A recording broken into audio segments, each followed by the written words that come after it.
Hello YouTube, what's happening people? How we doing today, huh? I hope you're having a great day. We got a nice chilly day here in the end of November, and I'm taking the bobber out for a spin. All right, here we go.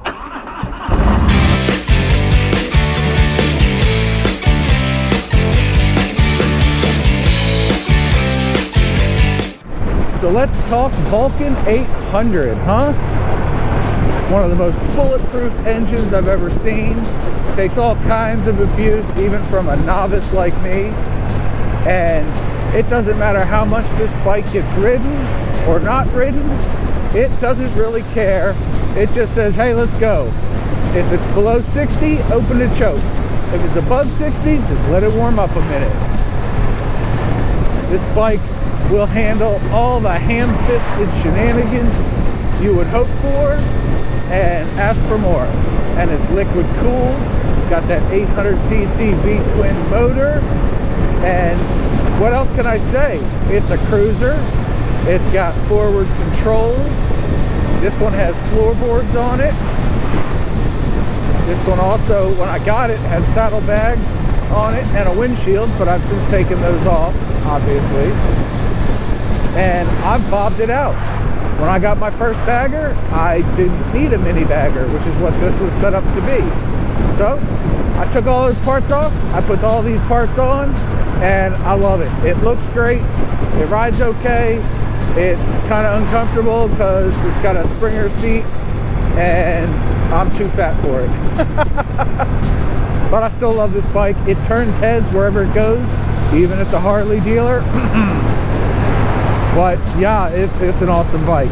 Gets about 35 to 40 miles per gallon, even jetted up the way it is with an intake on it. And it'll do this.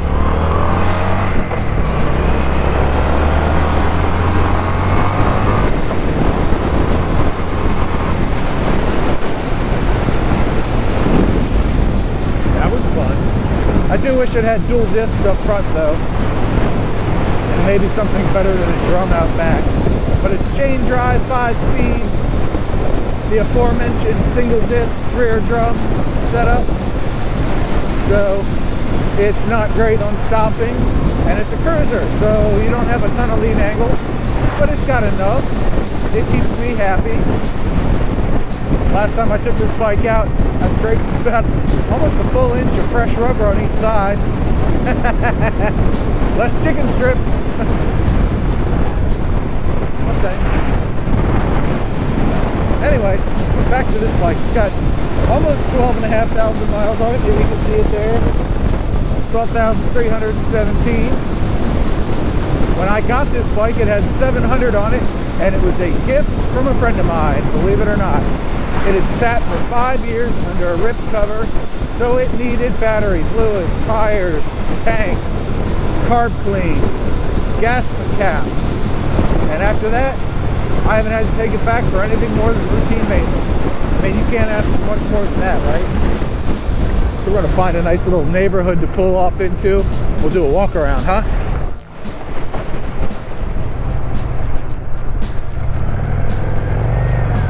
No outlet.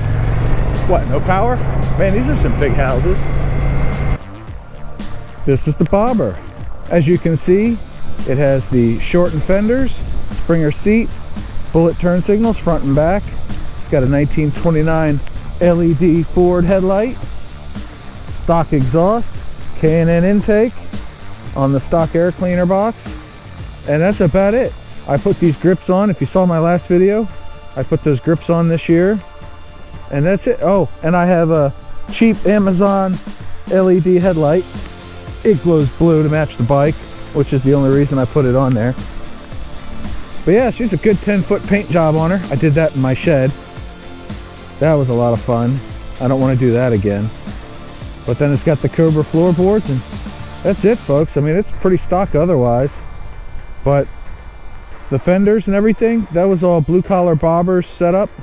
So all those kits for the lights and the fenders and the seat.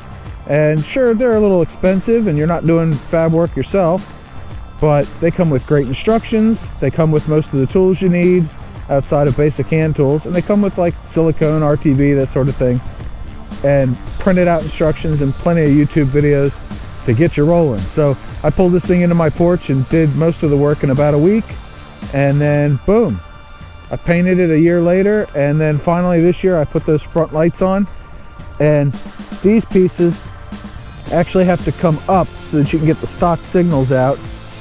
The whole top clamp and handlebars have to come off, so I just threw a towel over the tank there and got those loosened, set them down, lift these guys up, got the stockers out, put these in, boom, job done. Put it back together, good to roll. But this color is Ford True Blue. It looks shiny blue now, it looks purple at night, or black depending on the lighting. It's a beautiful color. I had a Mustang in this color and I loved it. My biggest gripe is this seat. It's kind of uncomfortable, but it also it's like natural leather, so you have to shine it up occasionally with this cream stuff they sent you, and I put too much on last time, and even though it's sat for a few days now, it's still kind of sticky, so I brought a rag with me to clean it up a little bit occasionally. That's the Vulcan 800, folks. Let's go see what other kind of trouble we can get into.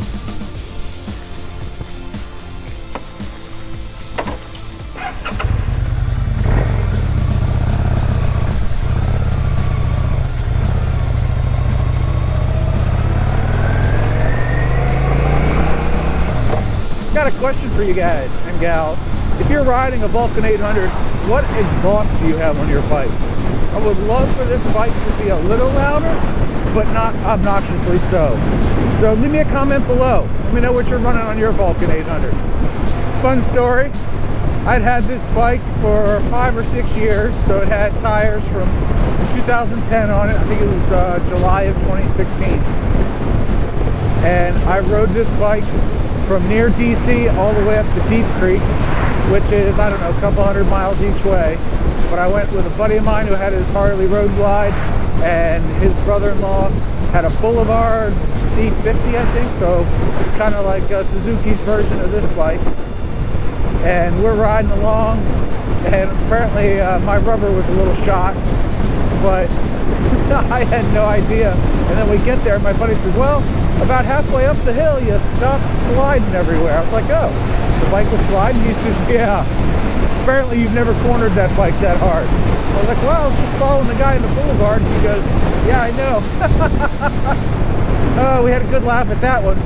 But on that weekend, I spent like 15 hours in the saddle. And I came home and I told my wife, yeah, you know, if I'm going to do any kind of touring like that or longer rides, I'm going to want a bigger bike, something more comfortable.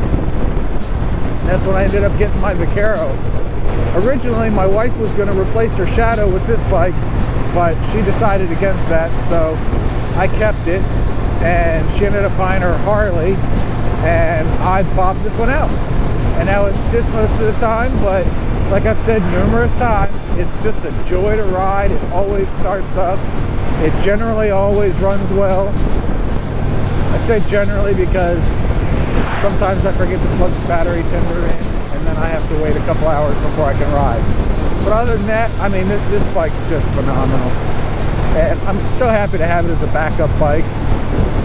If you've got a Vulcan 800, tell me, what's your favorite part about the bike? Well, folks, I'm going to leave this video here. If you liked it, you know what to do. Leave it a like. Give it a comment. Tell me what you got out of it. And please, consider subscribing. Until I see you again, keep the shiny side up. Laytonsville Golf Course, ladies and gentlemen. Probably my favorite golf course in the county. A couple months ago, I came up here and I filmed a round with my buddy. We had a great time. I shot the round of my life, despite not having even looked at my clubs in like 4 months. But we had a blast. I filmed it. It's still in the editor. Too many other things have taken its place in line. But eventually I'll get that video out. Probably be snow on the ground when I do it, but that's okay. That's a little sneak peek of what's coming up on the channel. Stay tuned.